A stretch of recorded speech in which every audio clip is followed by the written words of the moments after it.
You're watching the Laricy Q4 2020 Market Update.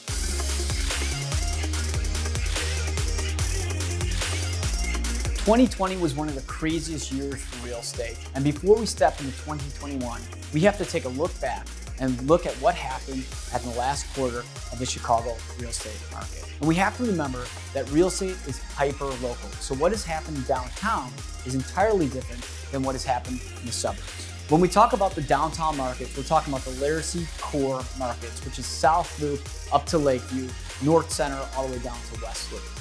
The Q4 market definitely ended as more of a buyer's market. The buyers were in full control in the entire fourth quarter. We expected the fourth quarter to be a buyer's market, so there was no surprises.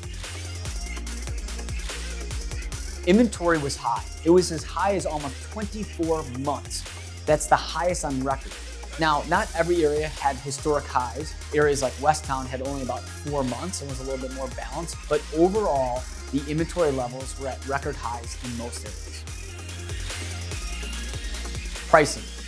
Prices were flat to up about 1 to 2% depending on the area. We expected the price growth to be pretty flat given the fact that Q4 is typically a slow price growth market. Now you factor in when you're looking at the suburbs, the prices were very high, but in the downtown markets that we were, pricing was mostly flat.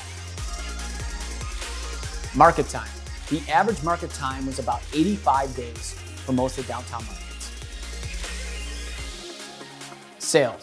Sales were actually up almost 5% in some of the areas. Typically, sales are down in the fourth quarter, so this was a strong stat and something to watch as we head into the first quarter of next year. Now remember, we get all this information from InfoSparks, which gets their information directly from the MLS. What can we expect for Q1 of 2021 is I think we're gonna go from a seller's market to a balanced market to a buyer's market before Q1 is over. Make sure to hit the bell, leave a comment, and subscribe to our YouTube social channel to make sure that you have first looks at our exclusive content.